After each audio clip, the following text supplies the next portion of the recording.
j'en profite pour inviter Élodie Bernardi, directrice RSE et développement durable de L'Oréal France, qu'on remercie pour sa disponibilité, parce qu'il y a des gros agendas sur comment travailler sur l'ensemble de la chaîne de la valeur. C'est à toi, Élodie. Alors bonjour à toutes et à tous. Donc oui, vaste sujet que ce Scope 3. Et alors c'est marrant parce que ce que je vais vous raconter, c'est vraiment le miroir de ce que Karine Kroos de Carrefour nous a raconté ce matin, pour ceux qui étaient là.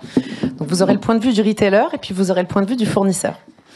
Alors avant de rentrer dans le vif du sujet, je voulais juste vous replanter le décor de ce qu'on fait nous chez L'Oréal France, parce qu'effectivement je ne vais pas vous parler éco-conception, je ne vais pas vous parler innovation, je ne vais pas vous parler RI, etc. puisque moi je m'occupe de la filiale France et donc on transforme un périmètre très opérationnel. Donc en gros on a 4 priorités en interne.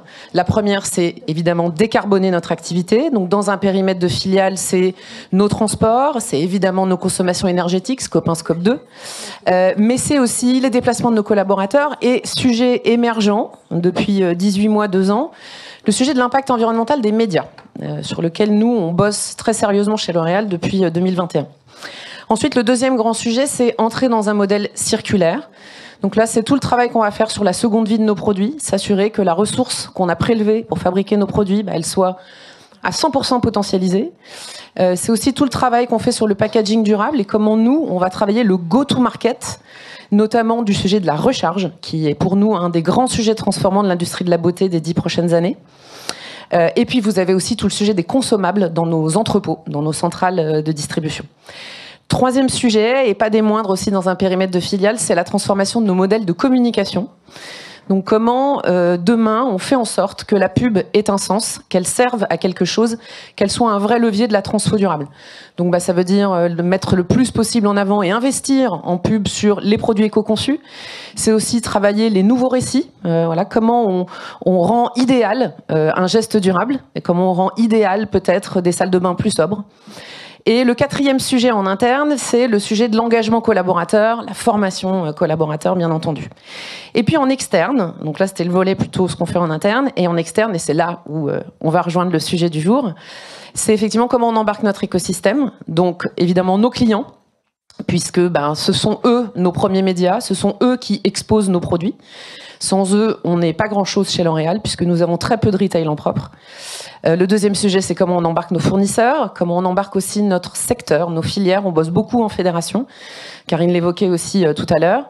Évidemment, tout l'enjeu aussi d'être connecté au pouvoir public. Voilà, comment on se tient au courant, comment on fait valoir aussi la spécificité de la beauté.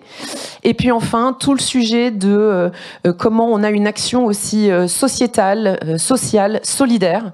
Parce que la beauté peut être une brique et est une brique importante contre l'exclusion. Voilà. Alors, sur le sujet du Scope 3, effectivement, pendant très longtemps, ce qu'on a constaté, c'est que quand on discutait avec nos clients, et ça sur les 4 divisions de la filiale France, puisqu'on opère sur les 4 grands circuits de la beauté, il y avait un peu 2 niveaux de discussion. Il y avait la discussion un peu traditionnelle, nos commerciaux et les acheteurs de nos clients, qui de temps en temps se racontaient un truc RSE parce qu'il fallait finir le meeting et que, attends, on ne sait pas parler éco-conception, transport.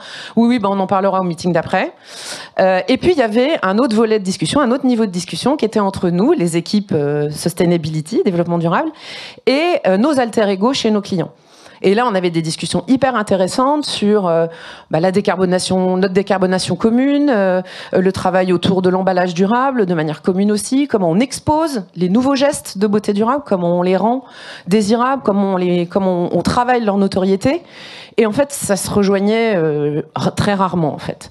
Parfois, dans des rendez-vous top-to-top, on sortait la directrice développement durable pour dire que si, évidemment, on a bien le sujet en tête et c'était dans le frame stratégique, mais il se passait pas vraiment grand-chose. Moi, là où j'ai vu un vrai changement, c'est, je dirais, il y a à peu près 18 mois, où là, il y a quand même eu pas mal de nominations chez nos clients. Il y a eu aussi des équipes qui étaient déjà en place, mais qui se sont vachement renforcées du point de vue opérationnel. Et c'est notamment le cas de Carrefour. Je le cite, mais je pourrais citer aussi d'autres clients, notamment du sélectif. Et je pense notamment à Nocibé aussi, qui se sont équipés de directeurs développement durable, mais qui ont renforcé leurs équipes développement durable, surtout sur la partie opérationnelle, c'est-à-dire comment on fait atterrir le sujet dans les magasins. Et ça, pour nous, ça a vraiment tout changé. Et j'y reviendrai après sur un peu quels sont les next steps, parce qu'évidemment, On n'y est pas encore totalement, vous l'aurez bien compris. Donc en gros, quels sont les grands sujets qu'on a identifiés aujourd'hui ? Il y a un premier sujet en ce qui concerne la décarbonation, c'est le sujet des transports. Parce que, évidemment, nous, chez L'Oréal, on a une roadmap de décarbonation de nos transports, notamment sur le shift technologique, par exemple. Comment on fait pour le faire en sorte que nos flottes aillent plus vers du biocarburant, sur le dernier kilomètre, pourquoi pas sur de l'électrique, etc. Mais en fait, il y a des sujets, notamment quand on parle préparation, optimisation, qui sont directement corrélés à nos politiques commerciales. Le sujet de la fréquence de livraison, par exemple. Nous avons des retailers qui exigent d'être livrés 2 fois par jour. Voilà. Aussi sur les taux de remplissage des camions. On s'aperçoit aujourd'hui que nos camions ne partent pas pleins. Voilà. Et ça aussi, c'est directement corrélé à nos politiques commerciales parce que si demain on les remplit, on déporte le stockage chez nos clients, en fait. Et peut-être qu'on déporte aussi un impact chez nos clients et que ça n'a peut-être pas de sens. En tout cas, vous voyez bien que là, il y a un point d'achoppement, il y a une discussion, en fait, hyper importante à avoir avec nos clients. Ensuite, le deuxième pilier qu'on a identifié, et c'est très particulier à la grande distribution, c'est le sujet de la promo. Nous, sur le marché de la beauté, et notamment sur ce qu'on vend en grande surface, on vend essentiellement du lot. Donc vous avez des lots de 2, des lots de 3, de gel douche, de shampoing, etc. Et qui sont ce qu'on appelle slivés. C'est-à-dire que vous avez une espèce de fin enrobage de plastique qui lui est hyper délétère parce qu'il n'est pas recyclé, il n'est pas recyclable, il s'envole des poubelles, c'est ce qu'on peut retrouver parfois dans les parkings ou près des poubelles justement des supermarchés. Et ça, franchement, c'est vraiment un gros sujet de préoccupation pour nous, notamment à la division grand public. Et donc chez Carrefour, notamment, c'est vraiment mon exemple parce que c'est avec eux qu'on est le plus avancé. Mais encore une fois, je ne mets personne au banc. Tous les distributeurs sont aujourd'hui impliqués. Carrefour est déjà engagé dans le fait de passer sur du lot virtuel. Donc aujourd'hui, on a un taux plus ou moins important de volumes promo qui sont vendus en lot virtuel. C'est-à-dire il n'y a pas de sleeve, c'est en passage en caisse que vous avez la réduction qui s'opère et que vous avez votre lot de 2. Et là, l'idée, c'est de se dire comment et quand on arrive à un 100% lot virtuel. Voilà. Et puis le dernier pilier qu'on a choisi aussi de travailler, c'est justement le sujet du nudging du consommateur et de créer des nouvelles catégories de produits qui sont plus éco-conçus et qui ont un moindre impact sur l'environnement. Et donc vous l'aurez compris, je vous l'ai évoqué en introduction, c'est comment on fait grandir le marché de la recharge. Aujourd'hui, les recharges existent sur de nombreux segments de la beauté, de nombreuses catégories de la beauté, mais elles ne sont pas visibles. Elles n'étaient pas au bon prix. Elle n'avait pas le bon niveau d'investissement en moyens moteurs non plus. Donc là, il y a vraiment du travail de part et d'autre. Mais en gros, c'est comment on va transformer le linéaire de la beauté pour mettre en avant les recharges, apporter le bon niveau de pédagogie aux consommateurs, c'est-à-dire qu'ils comprennent concrètement quel intérêt il a en fait à acheter de la recharge, en termes d'impact environnemental, en termes d'impact économique aussi, et probablement, on l'évoquait avec certains au déjeuner, le sujet du co-bénéfice, en termes de praticité aussi. Parce qu'on sait qu'effectivement, la valence environnementale, elle n'est pas suffisante. On a choisi la recharge, mais demain, il y aura d'autres combats. Il y aura d'autres segments de marché à créer. Il y aura le marché, pour ce qui nous concerne, de ce qu'on appelle les soins sans rinçage en capillaire, par exemple. C'est-à-dire qu'on n'a pas besoin d'eau pour rincer ce soin pour cheveux. Donc, économie d'eau, économie d'énergie, directement corrélée au chauffage de l'eau que vous n'aurez pas utilisé. Et donc, où on en est aujourd'hui ? En gros, on a effectivement des discussions très concrètes avec des ambitions de trajectoire à s'inscrire vraiment et à co-construire avec nos clients. C'est aussi quelque chose qui est redescendu du côté, nous, de nos commerciaux.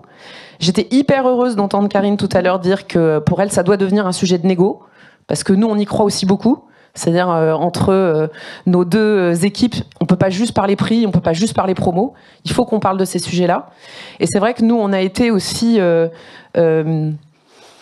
j'arrive pas à trouver le mot, mais on a été aussi étonnés et en même temps hyper intéressés par effectivement la convocation que Carrefour a fait auprès de ses 100 plus gros fournisseurs en avril dernier, où très clairement, voilà, Carrefour nous a dit vous pesez 80% de mon scope 3.